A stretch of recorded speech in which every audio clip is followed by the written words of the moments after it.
Bismillahirrahmanirrahim. Elhamdülillahi Rabbil alemin. Ve usalli ve usellimu ala men bu'ithe rahmeten lil alemin. Ve ala alihi ve ashabihi ve men ihtede bihedyihi ve istenne bi sünnetihi ila yevmiddin. Esselamu aleykum ve rahmetullahi ve berekatuhu. Amma ba'du. Bu söhbətimizə qulaq asan bütün müsəlmanları salamlayıram. Allahın salamı, rəhməti və bərəkəti üzərinizə olsun. Hər şeydən öncə Allahdan qorxmağı tövsiyə edir. Daha sonra birbaşa bu səs yazımızda sözünü etmək istədiyimiz mövzuya toxunmaq istəyirəm. Bugünkü hadisələr haqqında bir-iki kəlmə sizinlə bölüşəcəm və ümid edirəm ki, bu söhbətimiz sizin üçün faydalı olacaq. Gördüyümüz kimi, bugün müsəlmanlar öz aralarında parçalanırlar. Və elə düşünməyin ki, müsəlmanların xeyrini düşünən hansısa bir müsəlman bu hala sevinsin. Elə düşünməyin ki, belə bir hal dinin qeyrətini çəkən və yaxud da dini üçün ürək yandıran bir müsəlmanı sevindirsin. Ola bilsin ki, içinizdə bir çox insan mənim şəxsimi sevmir. Lakin bu demək deyil ki, biz bu baş verənlərə üzülmürük. Xeyr, əksinə üzülürük və qəzəblənirik. Bu baş verənlərin hikmətsizlik, savadsızlıq olduğunu düşünürük. Ona görə də bizim bu barədə deyəcəklərimiz vardır və arzu edirəm ki, bu söhbətimizə qulaq asaracaq müsəlmanlar laqeyd olmayacaqlar və bu dediklərimizə diqqətlə qulaq asacaqlar. Allah Teala gözəl sözü dinləyərək ona tabe olanları tərifləyərək deyir: "Ellezine yestemi'unel qawla feyettabi'un ahsana. Ulaikellezine hedahumullah ve ulaikehum ulul albab." Allah Teala buyurur ki, o kəslər ki sözü dinləyərlər və onun ən gözəlinə tabi olarlar. Bax, məhz onları Allah hidayət etmişdir, doğru yola yönətmişdir və məhz onlar ağıl sahibləridirlər. Allahdan istədiyim budur ki, sizi sözü dinləyib onun ən gözəlinə tabi olanlardan etsin. Əziz müsəlmanlar, bugün bidəti və bidətçini tərk etmək adı altında çoxlu xətalar edilir. Çoxlu hikmətsizliklərə yol verilir. Bunun ən başlıca səbəbi isə bu mövzuda kifayət qədər dolğun bir anlayışa sahib olmaqdır. Bu mövzunu doğru anlamaq üçün mövzu ilə əlaqəli bəzi nöqtələrə toxunmaq lazımdır və inşallah bu söhbətimizdə biz o nöqtələrə toxunacağıq. Lakin qulaq asarkən diqqətli olmağınızı xahiş edirəm. Hər şeydən öncə bilmək lazımdır ki, bir müsəlmanı tərk etmək iki növdür. Birinci növ dünyəvi səbəblərə görə tərk etməkdir. Yəni insanın öz nəfsinə görə bir müsəlmanı tərk etməsidir. Aralarında baş verən hər hansı bir dünyəvi səbəblərə görə bir müsəlman digərinə qarşı qəzəbləndiyi üçün, ondan darıldığı üçün tərk edə bilər. İkincisi isə dini səbəblərə görə tərk etməkdir. Və məhz bizim bu mövzumuz sözünü etmək istədiyimiz məsələ bu ikinci növə aiddir. Dini səbəblərə görə bir müsəlmanın digər müsəlmanı tərk etməsi haqqında danışacaq. Dünyəvi səbəblərə görə bir müsəlmanın digər müsəlmanı tərk etməsi, onu boykot etməsi, onunla danışmaması, salamını kəsməsi dinimizdə bir əsl olaraq, bir qayda olaraq halal deyildir. Şəriətimiz bunu qadağan edir.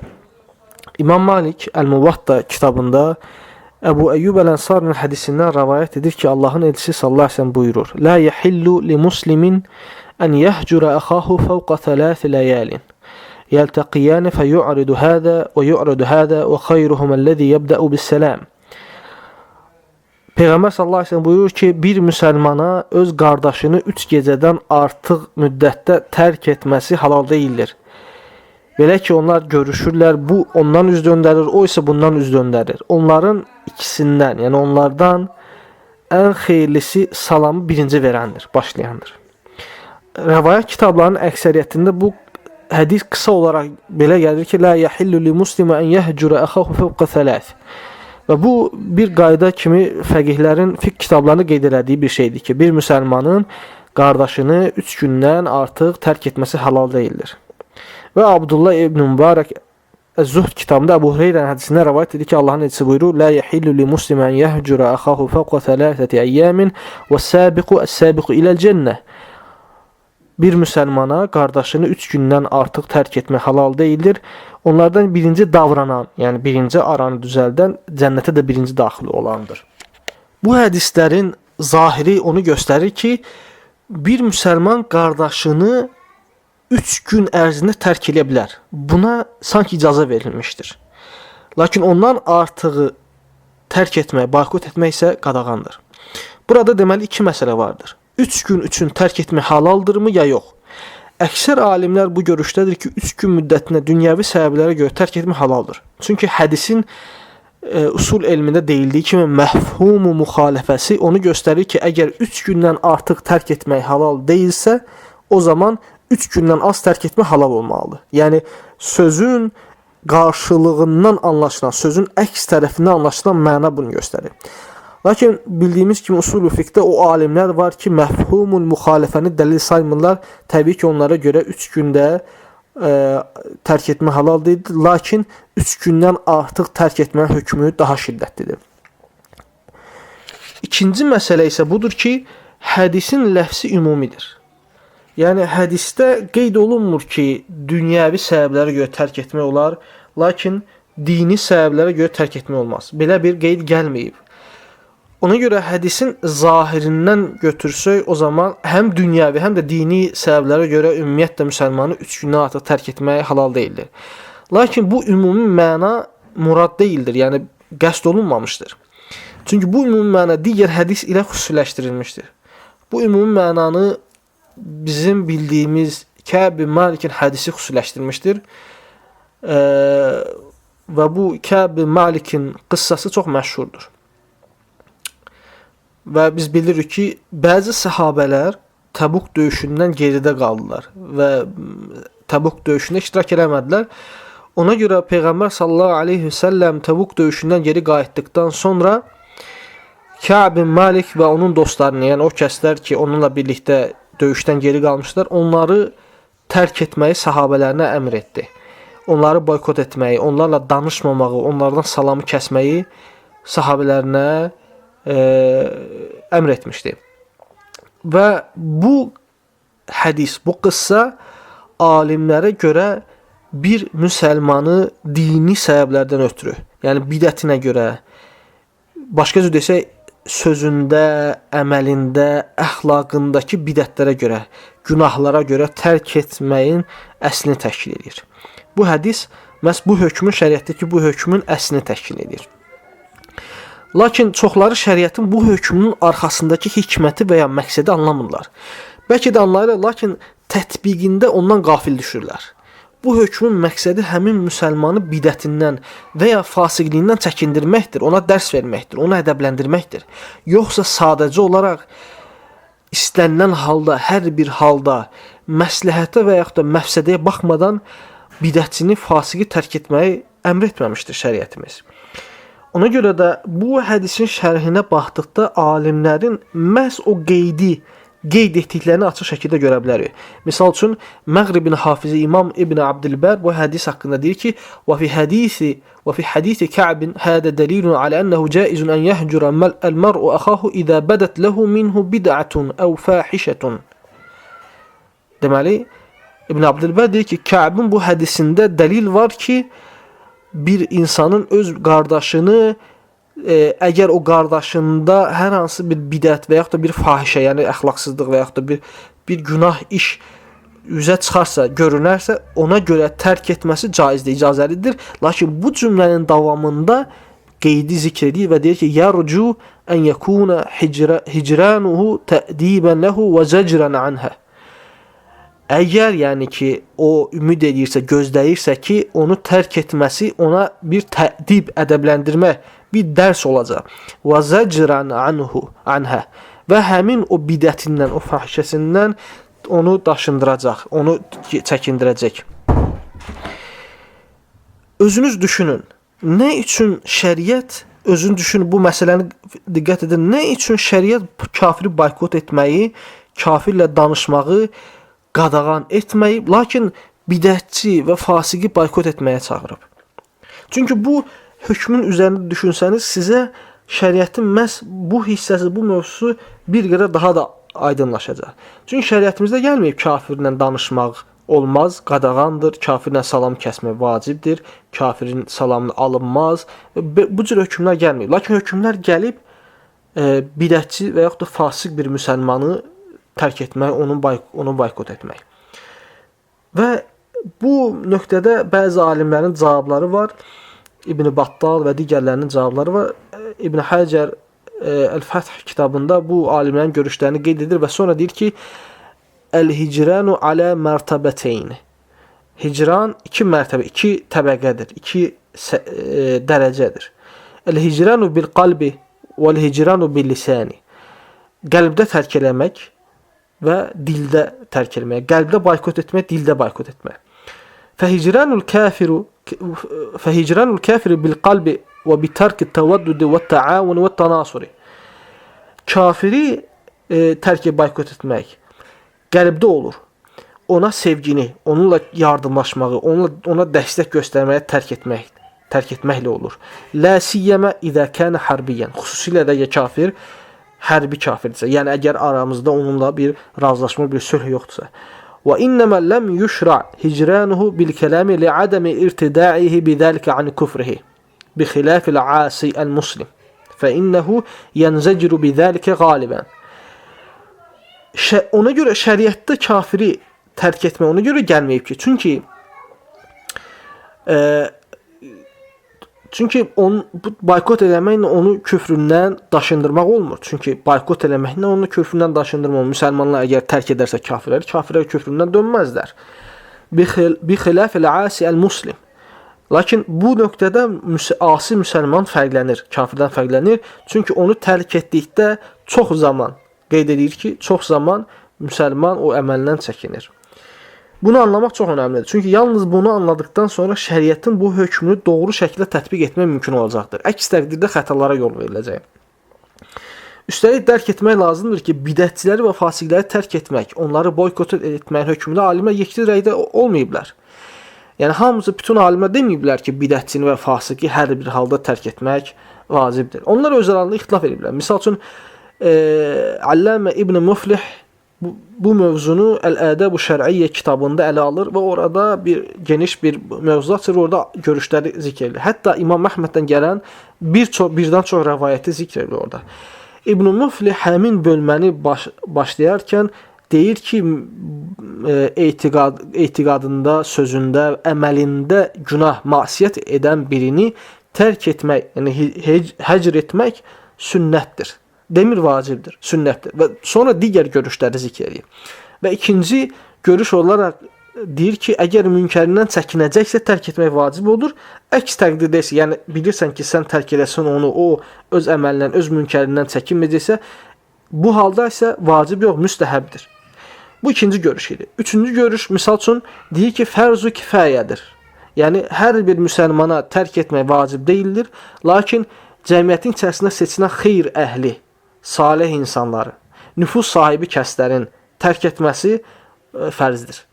Bu İbn Təmim Əl-Həmbəlinin görüşüdür və İbn Qayyim deyir ki, qalə İbn Təmim, İbn Təmim dedi ki, və hicranu əhlül bid'i kafirihim və fasiqihim el-mutazahirina bil ma'asi və tarkus salamu aleyhim fardu kifayetun və makruhun li sairin nas.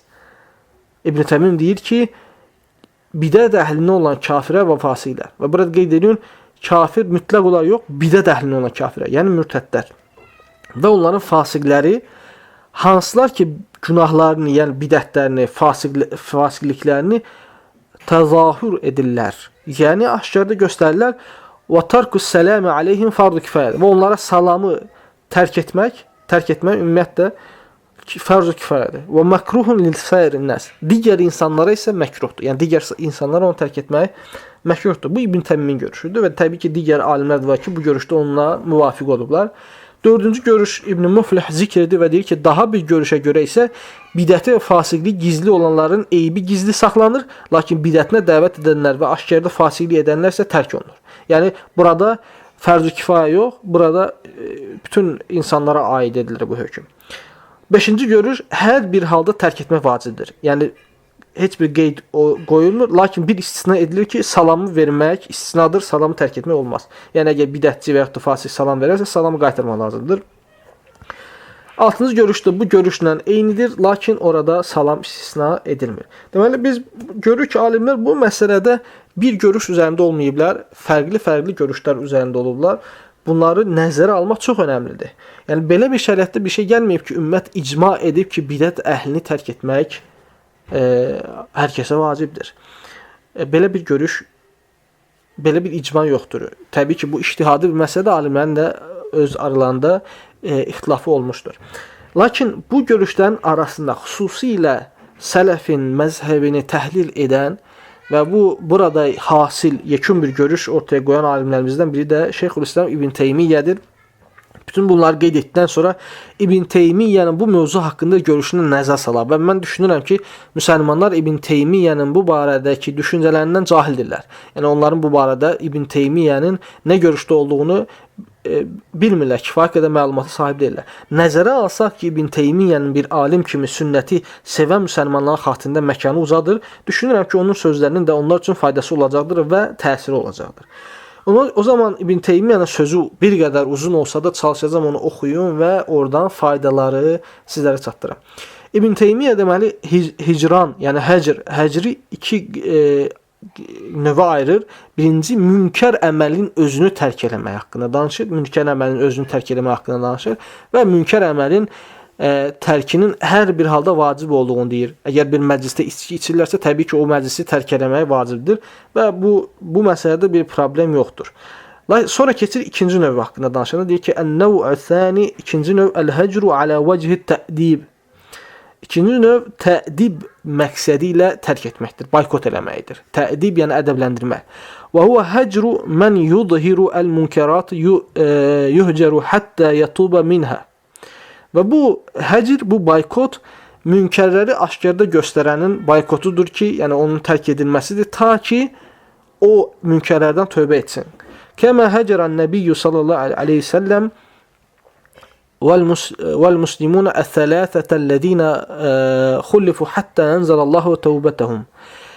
Necə ki, Peyğəmbər sallallahu aleyhi ve sellem və müsəlmanlar geridə qalmış 3 nəfəri tərk etdilər ta ki Allah Taala onların tövbələrini qəbul etmələrinə dair ayə indirdi. Hinə zahara minhum tarkul cihadi el-mutaayyanu aleyhim bi gayri uzrin və lem yehcur men azhara el-xeyre və in kana munafiqan.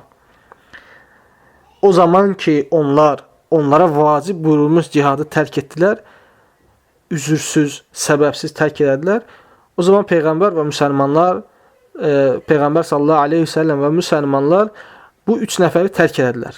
Baxmayaraq ki, münafiq olsa da aşkarda xeyir göstərən, yəni üzdə xeyir göstərən, lakin içində nifaqını gizlədən bir çoxunu Peyğəmbər sallallahu aleyhi ve sellem tərk etməmişdi. Və sonra İbn Teymiyyə deyir ki, fəhunəl həcru huwa bi mənziləti təzir. Burada belə bir məqamda həcr eləmək, boykot eləmək təzir, yəni cəza növündəndir. Və təziru yəkunu limən zahara minhu tarkul vacibati və fi'lul muharramati kətəriki salati və zakati və tadahuru bil məzalim vəl fəvahiş və da'i iləl bid'i el-muxalifəti lil kitabi və sünnəti və icma'i sələfi və icma'i sələfil ümməti əlləti zahara ənəhə bid'un. Bu cümlə çox önəmlidir, diqqət edin. Təzir, yəni cəza nə zaman olur? İbn Teymiyyə deyir ki, cəza o zaman olur ki, cəza deməli üzdə aşkarda vacibləri tərk edən və haramları edənlərə qarşı olur. Misal üçün namazı tərk edən, zəkatı tərk edən, deməli aşkarda zülm olan, fuhuş olan, əxlaqsız əməllər olanı aşkarda edənlərə qarşı, yəni tərk olunlar, istifadə olunlar, boykot istifadə olunlar. Və da'i iləl bid'i, yəni bidətlərə dəvət edən, lakin qeyd edilir. Diqqət edin. Bidətlərə qeyd edilir ki, o bidətlər ki, kitaba, sünnətə və ümmətin sələfinin icmasına müxalifdir. Əlləti zahara ənəhə bid'u, yəni bidət olduğu aşkar olan şeylər. Bidət olduğu aşkar olan şeylərdə çağıran kəsləri bu cür cəzalandırmaq varid olmuşdur. Deməli, burada bir neçə qeyd vardır. Deməli, bunun aşkarda olması, gizlində olmaması və bunun həqiqi bir, aşkar bir bidət olması. Üzərində ixtilaf edilmiş bidət olması yox. Yəni, ictihadi bir məsələ kimi yox. Və hədə haqiqatu qavli mən qalə minəs sələfil vəl-əyimməti innəd-du'a İnne du'ate ila'l bid'i la tuqbalu şahadatuhum ve la yusalla khalfahum ve la yu'khadu anhum'l ilmu ve la yunakahun. Və bu sələfdən və imamlardan o kəslərin sözlərinin həqiqətidir ki, onlar deyiblər ki, bidətə dəvət edənlər, bidət dəvətçilərinin şəhadətləri qəbul olunmaz, arxalarına namaz qılınmaz və onlardan elm götürülməz və onlardan qız alıb onlara qız verilməz. Fəhəzihə uqubətun ləhum həttə yəntehu. Onlar bu işdən əl çəkinə qədər onlara qarşı nədir? Cəzadır. Və lihəzə yufarriqunə beynə da'iyyəti və qeyri da'iyyə. Ona görə də bidətinə dəvət edənlər ilə dəvət etməyənlər arasında fərq qoyublar. Li'annə da'iyyətə azhara'l munkaratu fəstəhəqqəl uqubətə bi xilafil katim. Çünki bidətinə çaxıran münkəri aşkarda, yəni üzdə göstərmiş və bununla da cəzaya layiq olmuşdur. Bunu gizlədəndən fərqli olaraq. فإنه ليس شرا من المنافقين الذين كان النبي صلى الله عليه وسلم يقبل علانيتهم ويكل سرائرهم إلى الله مع علمه بحال كثير منهم. Çünki səbəbi onu izah edir. Çünki deyir bunlar deyir Peyğəmbərin sallallahu aleyhi ve sellem deməli üzdə görünən hallarını qəbul edib içindəki o gizlətdiklərini Allaha tərk etdiyi münafiqlərdən daha şərri ola bilməzlər. Halbuki Peyğəmbər sallallahu aleyhi ve sellem həmin münafiqlərdən çoxunun halını bilirdi. Və lihədə cəə fil hadisi, ona görə də hədisdə gəlmişdir ki, ennel ma'siyyətə idə xafiyyət ləm tadurra illə sahibəhə və lakin idə u'linət fələm tunkər darrabəl əmmə.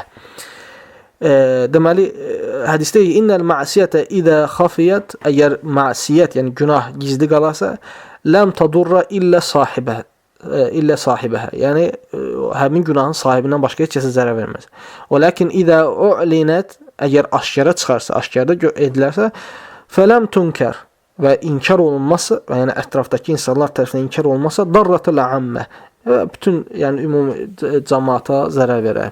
Və dəlikə liənnən nəbiyyə sallallahu aleyhi ve sellem qalə. Çünki Peyğəmbər sallallahu aleyhi ve sellem demişdir, İnnən nəsə idə ra'ul əl-munkərə fələm yuğayyiruhu əvşəkə ən yəumməhuməllahu bi'iqabin minhum.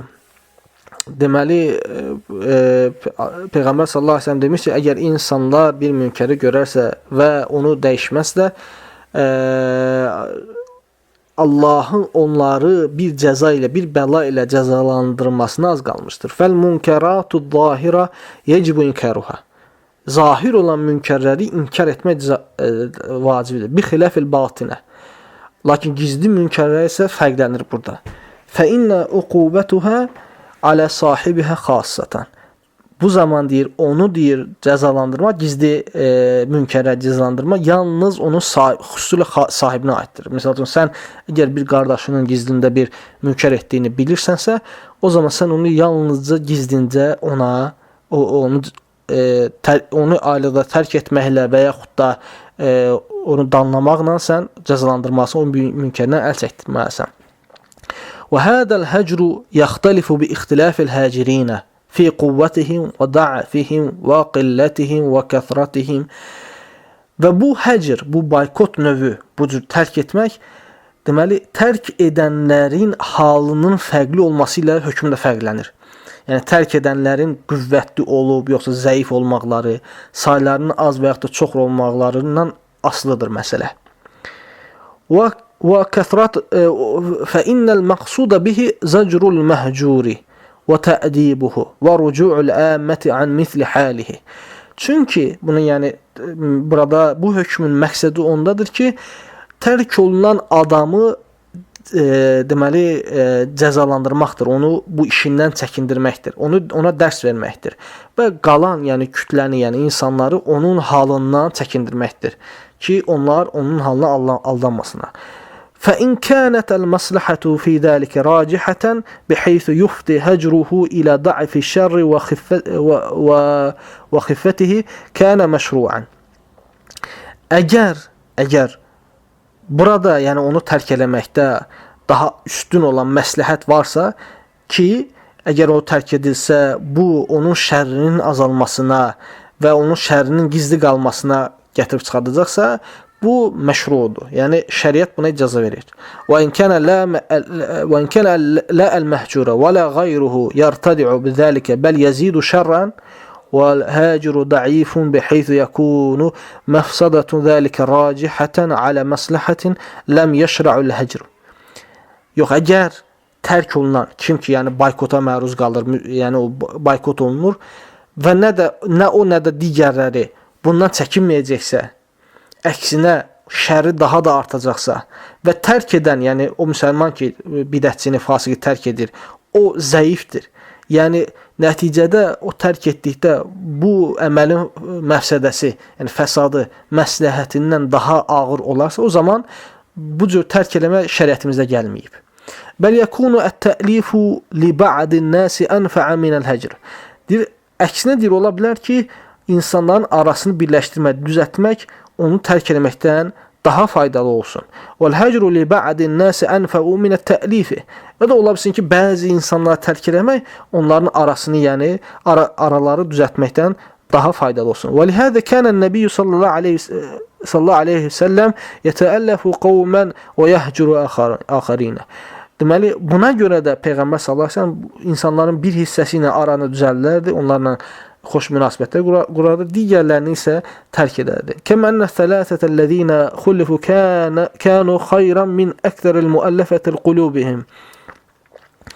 Deməli, Peyğəmbər sallallahu əleyhi və səlləm deyir ki, kəmə ənə thələthətəl-ləzīnə xullifu kənu xayran min əktəril müəlləfəti qulubuhum. Ləmmə kənə ulaikə kənu sədətə muta'inə fi əşairihim fəkənətəl məsləhətü diniyyəti fi tə'lifi qulubihim və hulaikə kənu mu'mininə vəl-mu'minunə sivahum kəthirun fəkənə fi həcrihim əizzüddini və tathiruhum min dunubihim. O kəslər ki, o 3 nəfər ki, cihaddan geridə qalmışdılar, onlar deməli, Məkkənin fəthindən sonra Peyğəmbərin sallallahu əleyhi və səlləm hədiyyə verərək qəlblərini İslama yaxınlaşdırdıqları kəslərdən qat-qat xeyirli idilər. Yəni, baxmayaraq ki, o 3 nəfər Məkkənin fəthindən sonra İslama təzə gəlmiş və hədiyyə verilərək qəlbləri İslama qızışdırılmış, qəlbləri İslama yaxınlaşdırılmış kəslərdən qat-qat xeyirli idilər. O 3 nəfər tərk olundu, lakin o Məkkənin fəthindən sonra İslama gələnlər tərk olunmadılar. Əksinə onlara hədiyyə verildi və onlar xətaları olsa da yenə tərk olunmadı. Və səbəb olaraq İbn Teymiyyə burada onu göstərir ki, çünki Məkkənin fəthindən sonra hədiyyə verilən qəlbləri İslama yaxınlaşdırılan şəxslər öz əşirətləri içərisində tabi olunan, itaət olunan şəxslər idilər, yəni avtoritet sahibləri idi. Ona görə dini məsləhət tələb edir ki, onların qəlbləri nə olsun? İslama daha yaxınlaşdırsın. Lakin bu 3 nəfər isə digər möminlər kimi möminlər idilər. Baxmayaraq ki, əməlləri və təqvaları Allah yanında daha üstündür. Ona görə onların tərk eləməkdə dinin izzətlənməsi məqsədi var idi. Və onları özlərini o günahlardan təmizləmək məsləhəti vardı. Və hədə kəmə ənəl məşru'a fil əduvvə əl-qitali təratan vəl-mühədinətü təratan.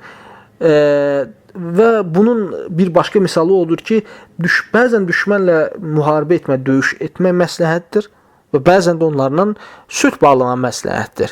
Və bəzən İbn Teymiyyə deyir ki, və bəzən onlardan cizyə götürmək məsləhətdir. Bunların hamısı məsləhətdən asılıdır. Fərqli hallarda fərqli vəziyyətlərə baxmaq lazımdır. Və İbn Teymiyyənin buradakı sözündən təbii ki, biz başa düşürük ki, bu məsələ sırf məsləhətə aiddir. Əgər biz hər hansı bir bidət sahibini görsək, onu əgər tərk eləməyimiz həmin bidət sahibini o işindən çəkindirəcəksə və yaxud da digər müsəlmanlara bir ibrət olacaqsa və o müsəlmanlar o bidətçidən uzaqlaşacaqlarsa, o zaman bu məşrudur. Yəni şəriət belə bir şeyi təsdiqləyir və bunu etməyə təşviq edir. Lakin əgər İbn Teymiyyənin o sözünü xatırlayın və deyir ki, bu məsələ tərk edənin qüvvətli və yaxud da zəif olmasına bağlıdır. Saylarının çox və yaxud da az olmasına bağlıdır. Əgər bir cəmiyyətin çoxu bidətçidirsə, az bir hissəsi, tutaq ki, az bir hissəsi isə sünnətə bağlı müsəlmanlarsa, o sünnətə bağlı olan müsəlmanların cəmiyyətin əksərini boykot eləməsinin onlara bir faydası yoxdur. əksinə fəsadı artacaq. Çünki özlərinin onlara daha çox ehtiyacı yaşadıkları cəmiyyətdə insan sosial varlıq olduğu üçün mütləq onlarla müamilədə olmalıdır, onlarla alış-veriş eləməlidir. Əks təqdirdə özlərinin yaşayışlarını çətinləşdirəcəklər və əksər insanlara heç bir zərər verə bilməyəcəklər. Yəni bir məsləhət hasıl olmayacaq, əksinə məfsədə olacaq. Ona görə də belə halda bidətçini tərk eləmək məşru deyildir və o İbn Teymiyyə sözünün mənasıdır. Və İbn Teymiyyə məsələn başqa bir yerdə deyir ki, "Uqubetu zalimi və ta'ziruhu məşrutun bil qudrə." Zalimi cəzalandırmaq və onu təzir etmək qüdrət ilə şərtlənmişdir. فَلِهَذَا اِخْتَلَفَ حُكْمُ الشَّرْعِ فِي نَوْعَيْ الْهِجْرَتَيْنِ. Ona görə də şəriətin hökmü hicrətin iki növündə fərqli olmuşdur, müxtəlif olmuşdur. Beynəl qadir və aciz. Ona görə də qadir ilə aciz arasında fərq olmuşdur. Və beynə qilləti nəv'in və əz-zalimi əl-muftadi və kətrətihi. Deməli, zalimlərin və bidətçilərin saylarının az olması da çoxluğu arasında da yenə də fərq qoymuşdur. Və quvvəti və da'fihi. Güclü olmaqları və zəif olmağı. Kəmə yaxtariful hukmu bidəlki fi səyri anva'i zulmi minəl kufri vəl-fusuqi vəl-isyan. Necə ki, bu hökm digər növ zülm və küfür və fisq, yəni fasiqlik və üsyanda, günahda fərqlənir. Yəni eyni haldan asılı olaraq fərqlənir. Beləliklə İbn Teymiyyənin bu barədəki sözləri çoxdur. İbn Teymiyyənin bu sözlərini biz maraqləsək çox uzun və geniş səhifələrdə izahlar vermişdir. Məsələn, bir başqa yerdə deyir ki, فَهَذَا مِنْ نَوْعِ الْعُقُوبَةِ فَإِذَا كَانَ يَحْصُلُ بِهَذَا الْهَجْرِ حُصُولِ الْمَعْرُوفِ أَوْ اِنْدِفَاعِ مُنْكَرٍ فَهِيَ مَشْرُوعَةٌ. Və deyir ki, bu, yəni tərk eləmək cəza növlərindən də əgər bununla yaxşılıq, xeyir hasıl olursa, münkər dəf olunursa, o zaman bu məşrudur. وَاِنْ كَانَ يَحْصُلُ بِهَا مِنَ الْفَسَادِ مَا يَزِيدُ عَلَى فَسَادِ الذَّنْبِ فَلَيْسَتْ مَشْرُوعَةٌ. Əgər bundan əksinə fəsad artarsa, günahlar daha da çoxalarsa, bu o zaman məşru deyildir. Bir başqa yerdə deyir ki, فَبِهَذَا وَنَحْوِهِ رَأَى الْمُسْلِمُونَ أَنْ يَهْجُرُوا مَنْ ظَهَرَتْ عَلَيْهِ عَلَامَاتِ الزَّيْغِ مِنَ الْمُظْهِرِينَ لِلْبِدَعِ دَاعِينَ إِلَيْهَا وَالْمُظْهِرِينَ لِلْكَبَائِرِ. Ona görə də deyir, əvvəlki zamanda müsəlmanlar o kəslər ki, aşkarda öz bidətlərini, etiqadlarındakı əyrilikləri göstərirdilər və yaxud öz bidətlərinə çağırırdılar, böyük günahları aşkarda edirdilər. Müsəlmanlar onları tərk eləmək görüşündə idi. Onları tərk edirlər. فَأَمَّا مَنْ كَانَ مُسْتَطِرًا بِمَعْسِيَةٍ أَوْ مُصِرًّا لِلْبِدْعَةِ غَيْرِ مُكَفِّرَةٍ فَإِنَّ هَذَا لَا يُهْجَرُ وَإِنَّمَا يُهْجَرُ الدَّاعِي إِلَى الْبِدْعَةِ. Əgər İbn Teymiyyə buyurur ki, lakin o kəs ki öz günahını gizlədir və yaxud da bidətini gizli saxlayır, o bidət ki insanı kafir etmir, onu gizli saxlayır. فَإِنَّ هَذَا لَا يُهْجَرُ. Belə birisi tərk olunmaz, baykot olunmaz. وَإِنَّمَا يُهْجَرُ الدَّاعِي إِلَى الْبِدْعَةِ. Lakin yalnız bidətinə çağıran tərk olunur. İz el-hecru nev'u minel ukubeti ve innema yuaqabu men azhara el-ma'siyeti qawlan ev a'malen. Nə üçün? Və səbəbini İbn Teymiyyə izah edir ki, nə üçün? Çünki tərk etmək cəzanın bir növüdür və cəza yalnız o vaxt tətbiq olunar ki, bir insan günahını aşkarda eləsin. Ya istər bu günah sözdə olsun, istər də əməldə olsun.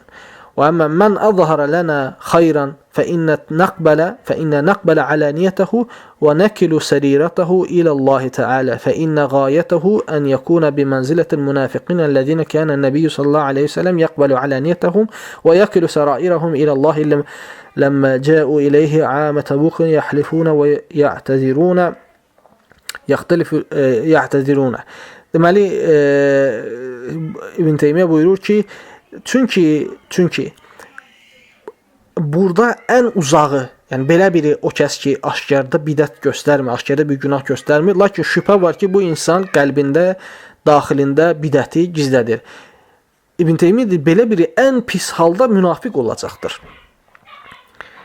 Biz onun aşkarını qəbul edirik və onun daxili gizlətdiyi bir şeyi Allaha tapşırırıq. Çünki ən uzağı belə bir insan münafiq olacaq. Hansılar ki, Peyğəmbərə sallallahu aleyhi ve sellem gəlib aşkarda öz zahirini göstərirlər. Gizli olanı Allaha, gizli olanı isə Peyğəmbər sallallahu aleyhi ve sellem Allaha tərk edərdi. Və Lakin o möminlər ki, həqiqətən aşkarda günahlarını izhar etdilər, Tabuk döyüşünə geri qaldılar, Peyğəmbər sallallahu əleyhi və səlləm onlara cəzanı tətbiq etdi. Amma biz bilirik ki, halbuki nə qədər münafiq müxtəlif bəhanələrlə Peyğəmbərin sallallahu əleyhi və səlləmin döyüşlərində iştirak etməkdən qaçınırdılar. Lakin onlara Peyğəmbər sallallahu əleyhi və səlləm eyni aqibət tətbiq eləmirdi. Çünki onlar döyüşdən qabaq gələrək, məsələn, bir dəfə gəlib deyir ki, mən qadınlar şəhvətim güclüdür və mən Bənu Əsfar, o kəslər ki, sarışın olan bu Romalıları qadınlarına qarşı acizəm və düşkünəm, məni fitnəyə salın. Bu cür bəhanələrlə Peyğəmbərdən sallallahu əleyhi və səlləm rüxsət alıb cihaddan geri qaldırdılar. Bunlara Peyğəmbər sallallahu əleyhi və səlləm eyni cəzanı tətbiq etmirdi. Və inşallah bu mövzu barədə gələn dərslərimizdə daha da ətraflı danışacağıq. Çünki bu mövzu ilə əlaqəli digər nöqtələr vardır. Lakin indi qulaq asanları yormamaq üçün bununla kifayətlənirəm. Aqulu qawli hada və estəğfirullahal azimul cəlil li və lakum və lisa'iril muslimin min kulli zənbin və estəğfiruhu innehu huvel gafurur rahim.